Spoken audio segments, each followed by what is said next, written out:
Trump കഷ്ടിച്ച് രക്ഷപ്പെട്ടിരിക്കുകയാണ്. എന്താണ് സംഭവം?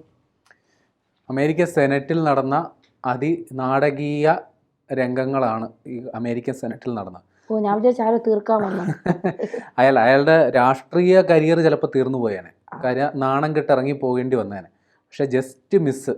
നമ്മുടെ ഈ പഞ്ചവടിപ്പാലം സിനിമയിൽ ഒരു രംഗമില്ലേ, ഈ മറ്റേ അവിശ്വാസ പ്രമേയം വോട്ട് ചെയ്യുമ്പോൾ അങ്ങ് ചെയ്തോ എന്ന് പറയുന്ന പോലെ അത്തരത്തിലുള്ള രംഗമാണ് സെനറ്റിൽ ഉണ്ടായത്. അതായത് ഭരണപക്ഷത്തുള്ളവർ കൂറുമാറി പ്രതിപക്ഷത്തിന് വേണ്ടി വോട്ട് ചെയ്തു. അങ്ങനെ കഷ്ടിച്ച് നമ്മുടെ ട്രംപ് കൊണ്ടുവന്ന നികുതി പരിഷ്കരണ ബില്ല് അല്ലെങ്കിൽ നികുതി വിനിമയ ബില്ല്, അത് അയാൾ അതിനെ വിളിപ്പിക്കുന്നത് ബിഗ് ബ്യൂട്ടിഫുൾ ബില്ലെന്നാണ് അയാൾ അതിനെ വിശേഷിപ്പിക്കുന്നത്.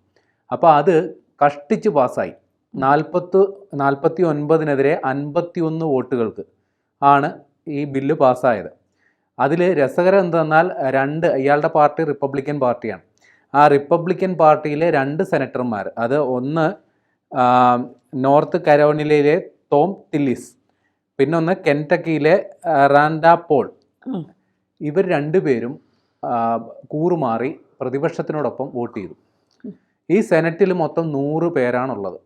അതിൽ ഭൂരിപക്ഷം ഭരണപക്ഷിയായ റിപ്പബ്ലിക്കനാണ്. 53 സീറ്റ് അവർക്കുണ്ട്.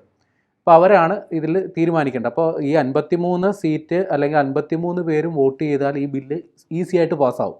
പക്ഷേ ഇവർക്കൊരു ഉറപ്പുമില്ലായിരുന്നു ഈ 53 പേരും ഈ ബില്ലിനെ അനുകൂലിക്കുമെന്ന്. അതുകൊണ്ട് ട്രംപ് കഴിഞ്ഞ ദിവസം ഒരു പ്രസ്താവന ഇറക്കിയായിരുന്നു. ഈ റിപ്പബ്ലിക്കൻ പാർട്ടിയിലെ സെനറ്റർമാരായിട്ടുള്ളവരൊക്കെ ഏതെങ്കിലും അവധിക്കോ ടൂറിനോ എവിടെയെങ്കിലുമൊക്കെ പോയിട്ടുണ്ടെങ്കിൽ അതൊക്കെ ക്യാൻസൽ ചെയ്ത് ഇവിടെ വന്ന് ഈ വോട്ടിങ്ങിൽ പങ്കെടുത്തേക്കണം. അങ്ങനെ കർശന നിർദ്ദേശമൊക്കെ കൊടുത്തിട്ടാണ് 2 പേര് ഇപ്പുറത്ത് പോയി വോട്ട് ചെയ്തത്. ഈ പ്രതിപക്ഷത്ത് 2 സ്വതന്ത്രന്മാരുണ്ട്. അപ്പോൾ ഈ പ്രതിപക്ഷമായ ഡെമോക്രാറ്റുകളെന്ന് പ്രധാന പ്രതിപക്ഷമായ ഡെമോക്രാറ്റുകൾ 45 പേരുണ്ട്. 2 സ്വതന്ത്രന്മാരും കൂടിയുണ്ട്. അങ്ങനെ മൊത്തം പ്രതിപക്ഷ നിരയിൽ അല്ലെങ്കിൽ ഈ ബില്ലിനെ എതിർക്കുന്നവരെന്ന് പറയാൻ നമ്മൾ കണക്കാക്കേണ്ട 47ആണ്. പക്ഷേ ഇവർക്ക് സർപ്രൈസായിട്ട് ബോണസായിട്ട് 2 വോട്ട് കൂടി കിട്ടി. അങ്ങനെ 49 വോട്ട് ഈ പറയുന്ന പ്രതിപക്ഷത്തിന് കിട്ടി. ഭരണപക്ഷത്തിന് 51 വോട്ടേ കിട്ടിയുള്ളൂ. രസം എന്ത് പറഞ്ഞു കഴിഞ്ഞാൽ ഈ ബില്ല് അട്ടിമറിക്കപ്പെടുമെന്നുള്ളൊരു സാധ്യത ട്രംപ് മുന്നിൽ കണ്ടിട്ട് നമ്മുടെ വൈസ് പ്രസിഡന്റ് JD വാൻസ് അയാൾ ഈ വോട്ടെടുപ്പിന് വന്ന് സാക്ഷ്യം വഹിച്ച് നിൽപ്പുണ്ടായിരുന്നു. എങ്ങാനും 50-50 ആകുകയാണെങ്കിൽ പുള്ളി വോട്ട് ചെയ്ത് ഇത് പാസ്സാക്കാൻ വേണ്ടി. മനസ്സിലായോ? അതായത് ഈ 50-50 വന്നു കഴിഞ്ഞാൽ പുള്ളി ഇതിനെ അനുകൂലിച്ച് വോട്ട് ചെയ്ത് അത് ബില്ല് പാസ്സാവും. അങ്ങനെ അത്രയ്ക്ക് ട്രംപ് നേരിട്ട വലിയൊരു രാഷ്ട്രീയ പരീക്ഷണമാണ് കഴിഞ്ഞ ദിവസം നടന്നത്. അതായത് ട്രംപിനെ ഈ സെനറ്റിലുള്ള ആർക്കും വലിയ താല്പര്യം ഇല്ല അല്ലേ? അതായത് ഈ ബില്ലിൻ്റെ പ്രത്യേകതയാണ്, ഈ ബില്ലെന്ന് പറയുന്നത് ട്രംപിൻ്റെ മണ്ടയിൽ ഉദിച്ച ട്രംപിൻ്റെ മാത്രം ആശയമാണ്. ഈ ട്രംപിനെ ഉപദേശിക്കാനായിട്ട് ട്രംപ് ബിൽ അത് തന്നെ. അതായത് ഈ ട്രംപിനെ ഉപദേശിക്കാനായിട്ട് അല്ലെങ്കിൽ കൃത്യമായ വീക്ഷണമൊക്കെ പറഞ്ഞു കൊടുക്കാനായിട്ട് ഒരാളെ കൊണ്ടുവന്നത്. അയാളുടെ പേര് ഇലോൺ മസ്ക് എന്നാണ്. പുള്ളി ലോകം ഭരിക്കുന്ന വലിയൊരു ബിസിനസ്സുകാരൻ. അപ്പോൾ പുള്ളിക്ക് വ്യക്തമായ ആശയങ്ങളൊക്കെ ഉണ്ട്. ഇവർ 2 പേരും ഇപ്പോൾ അടിച്ചു പിരിഞ്ഞല്ലോ. ഈ പറയുന്ന ഇലോൺ മസ്ക് ട്രംപിൻ്റെ തലയ്ക്ക് വിളിച്ചങ്ങ് പോവുകയും ചെയ്തു. അതിൻ്റെ കാരണം ഈ ട്രംപിൻ്റെ ഈ മണ്ടൻ നിർദ്ദേശങ്ങളും തീരുമാനങ്ങളുമാണ്. ഈ പറയുന്ന ട്രംപ് ഈ ബിഗ് ബ്യൂട്ടിഫുൾ ബില്ല് എന്നും പറഞ്ഞ് അവതരിപ്പിക്കുന്ന ഈ നികുതി പരിഷ്കരണ അല്ലെങ്കിൽ നികുതി വിനിമയ ബില്ലിനെ അയാൾ ഒരു ഭ്രാന്തൻ ബില്ലെന്നാണ് വിശേഷിപ്പിക്കുന്നത്. ഈ ബില്ല് നടപ്പിലായി കഴിഞ്ഞാൽ നിരവധി പേരുടെ തൊഴിൽ നഷ്ടമാകുമെന്ന് ഈ പറയുന്ന മസ്ക് പറയുന്നു.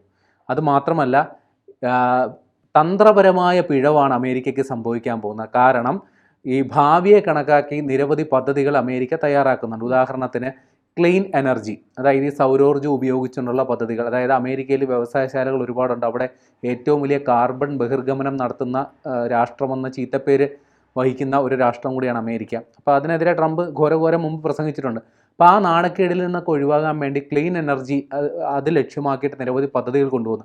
അതിനെ തുരങ്കം വെച്ച് പഴഞ്ചൻ വ്യവസായങ്ങൾക്ക് പ്രാധാന്യം കൊടുക്കുന്ന ഒരു ബില്ലായിട്ടാണ് ഇതിനെ കണക്കാക്കുന്നത്. അതുകൂടാതെ ഈ ബില്ലിൽ ഈ പറയുന്ന ആതുര സേവന രംഗത്തേക്ക്, അതായത് ഈ രോഗീ പരിചരണ അടക്കമുള്ള കാര്യങ്ങൾക്ക് കുറേ സംഭാവനകൾ സർക്കാർ നൽകുന്നുണ്ട്, ധനസഹായം. അതൊക്കെ വെട്ടിക്കുറയ്ക്കുന്ന ഒരു ഏർപ്പാട് ഈ ബില്ലിലുണ്ട്. അതുമാത്രമല്ല, പ്രതിരോധ സാമഗ്രികൾ വാങ്ങാനായിട്ട് വലിയൊരു തുകയും ഇതിൽ വകയിരുത്തുന്നുണ്ട്.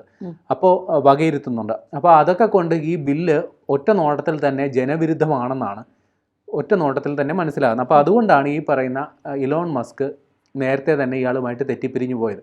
ഈ പറയുന്ന ബില്ല് ഈ സെനറ്റിൽ പാസ്സാക്കപ്പെടുകയാണെങ്കിൽ അത് വലിയൊരു തിരിച്ചടി തന്നെയാണ്, വലിയൊരു മോശം കാര്യമാണെന്നാണ് ഇലോൺ മസ്ക് കഴിഞ്ഞ ദിവസവും അയാളുടെ ട്വിറ്ററിൽ, അയാളുടെ തന്നെ സ്ഥാപനമാണ് എക്സ് എന്ന പേരിൽ പറയും, അതിൽ തന്നെ പോസ്റ്റ് ഒരു നീണ്ട ഇടവേളയ്ക്ക് ശേഷമാണ് എലോൺ മസ്ക് ട്രംപിനെതിരെ പ്രതികരിക്കുന്നതെന്നുകൂടി കൊടുക്കണം. അപ്പോൾ ഇത്തരത്തിൽ ഇനി ആ ബില്ലിൽ പറഞ്ഞിരിക്കുന്നതിൽ $350 ബില്യൺ അത് അതിർത്തി സുരക്ഷയ്ക്ക് വേണ്ടിയിട്ടുള്ളതാണ്.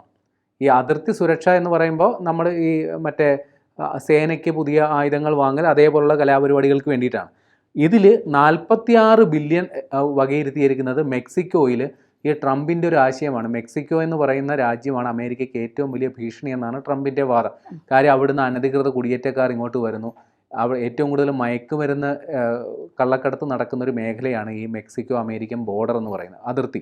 അപ്പോൾ അവിടെ അങ്ങ് വലിയ മതിൽ കെട്ടുകയാണ് ട്രംപിൻ്റെ ഒരു ആശയം. അങ്ങനെ കുറേ സ്ഥലങ്ങളിൽ പുള്ളി മതിൽ കെട്ടി.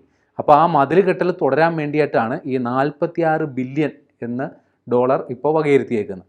പിന്നെ 45 ബില്യൺ ഡോളർ വകയിരുത്തിയേക്കുന്നത് അവിടെയുള്ള ഈ അനധികൃത കുടിയേറ്റക്കാരെ കണ്ടെത്തിയിട്ട് അവരെ കൊണ്ട് ജയിലിലടയ്ക്കാൻ വേണ്ടിയിട്ടാണ്.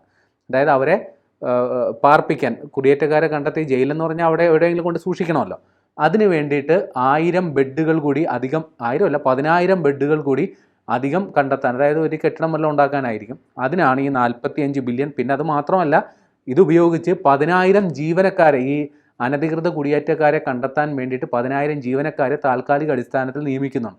അപ്പോൾ അതിന് വേണ്ടിയിട്ട് തുക കണ്ടെത്താൻ വേണ്ടിയിട്ടാണ് ഇയാൾ ഈ 45 ബില്യൺ വകയിരുത്തിയേക്കുന്നത്. അത് മാത്രമല്ല, അയാൾ ലക്ഷ്യമിടുന്നത് ഒരു വർഷം കൊണ്ട് 10 ലക്ഷം അനധികൃത കുടിയേറ്റക്കാരെ, അല്ലെങ്കിൽ ഇപ്പോൾ വിസ കാലാവധി തീർന്നിട്ട് അവിടെ ചുറ്റിപ്പറ്റി നിൽക്കുന്ന ആൾക്കാരെയൊക്കെ അടക്കം അമേരിക്കയിൽ നിന്ന് പുറത്താക്കണമെന്നാണ് ട്രംപിൻ്റെ വാദം. അപ്പോൾ ഇത്തരത്തിൽ ഒറ്റ നോട്ടത്തിൽ പിന്നെ അത് ഏറ്റവും പ്രശ്നം എന്താ വെച്ചാൽ ഈ ആശുപത്രികൾക്കുള്ള ധനസഹായമൊക്കെ വെട്ടിക്കുറയ്ക്കുന്നുണ്ട്. ആശുപത്രികളിൽ സൗജന്യ നിരക്കിൽ കൊടുക്കുന്ന മരുന്നിൽ നിയന്ത്രണം, പിന്നെ കുറേ നികുതി പരിഷ്കരണവും പുള്ളി പറയുന്നുണ്ട്. അതായത് സാധാരണക്കാർക്ക് നിന്ന് പിരിച്ചെടുക്കുന്ന നികുതി, അതിൻ്റെ അളവിൽ വർധനവും ട്രംപ് ഉദ്ദേശിക്കുന്നു. അപ്പോൾ ഇത്തരത്തിൽ ഒറ്റ നോട്ടത്തിൽ തന്നെ ജനവിരുദ്ധമായ, അല്ലെങ്കിൽ പെട്ടെന്ന്, അതായത് ഇത്തരത്തിൽ ട്രംപ് ചിന്തിക്കാനുള്ള പ്രധാന കാരണം അമേരിക്ക വലിയ സാമ്പത്തിക പ്രതിസന്ധിയെ നേരിടുന്നുണ്ട് എന്നുള്ളത് തന്നെയാണ്. ഈ കാലാകാലങ്ങളായി നടത്തിയ യുദ്ധങ്ങൾ, ഇപ്പോൾ പറയുന്ന അഫ്ഗാനിസ്ഥാനിലാണെങ്കിലും ശരി, ഇറാഖിലാണെങ്കിലും ശരി, പിന്നെ മറ്റ് നാറ്റോ സഖ്യ രാജ്യങ്ങളുടെ കൂടെ മറ്റ് സ്ഥലങ്ങളിൽ ഇപ്പോൾ നടത്തുന്ന സൈനിക പരിപാടികൾക്കാണെങ്കിലും ശരി, കോടിക്കണക്കിന് ഡോളർ രൂപയാണ് ഓരോ വർഷവും ഈ അമേരിക്ക ചെലവഴിക്കുന്നത്. ഇതിൻ്റെ ഫലമായിട്ട് അമേരിക്ക എന്ന് പറയുന്ന രാജ്യം സാമ്പത്തികമായി ദുർബലപ്പെട്ടുകൊണ്ടിരിക്കുകയാണ്. ചൈന അതേസമയം അഭിവൃദ്ധിപ്പെടുന്നു. ഈ ചൈനയെ ആശ്രയിച്ച് കഴിയുന്ന, അല്ലെങ്കിൽ ചൈനയിൽ നിന്നുണ്ടാക്കുന്ന ഫാക്ടറികളുടെയൊക്കെ ഒരു മാർക്കറ്റ് മാത്രമായിട്ട് അമേരിക്ക മാറിയിട്ടുണ്ട്. അപ്പോൾ അമേരിക്ക എന്ന് പറയുന്നത് ഇപ്പോൾ മറ്റ് രാജ്യങ്ങൾ ഉണ്ടാക്കുന്നത് വാങ്ങി വെക്കുന്ന ഒരു രാജ്യമായി മാറി. അവിടെ കൃത്യമായ അമേരിക്കയുടെ സ്വന്തം വ്യവസായശാലകളില്ല, കൃഷിയിടങ്ങളില്ല. അപ്പോൾ ഇതെല്ലാം മറ്റ് രാജ്യങ്ങളിൽ നിന്ന് ആശ്രയിക്കുന്നു. അപ്പോൾ ഈ ട്രംപ് എന്താ ചിന്തിച്ചത്? അങ്ങനെയാണെങ്കിൽ ഇങ്ങോട്ട് വരുന്നത് അങ്ങ് നിയന്ത്രിക്കാം, അതിന് വേണ്ടിയിട്ടാണ് ഈ പറയുന്ന ടാക്സ് വർധനമൊക്കെ ഏർപ്പാടാക്കിയത്. പക്ഷേ അത് നേരെ ബൂമറാങ് പോലെ അമേരിക്കയ്ക്ക് തിരിച്ചടിയായി. അപ്പോൾ ഇത്തരത്തിൽ കുറേ മണ്ടൻ ആശയങ്ങൾ ചിന്തിച്ച് അതിന് വേണ്ടിയിട്ട് ഒരു ബില്ല് തന്നെ ഉണ്ടാക്കി നടപ്പിലാക്കുകയാണ് ട്രംപ്. ഏതായാലും ഇപ്പോൾ എന്തോ ഭാഗ്യവശാൽ ട്രംപിൻ്റെ ടൈം അത്ര നല്ലതാണെന്ന് തോന്നുന്നു. ഭാഗ്യവശാൽ ആ ബില്ല് പാസ്സായിട്ടുണ്ട്. ഇനി ആ ബില്ല് നടപ്പിലാക്കി തുടങ്ങുമ്പോൾ എന്തൊക്കെ പുകിൽ അമേരിക്കയിൽ ഉണ്ടാകും എന്നുള്ളത് കണ്ടറിയണം.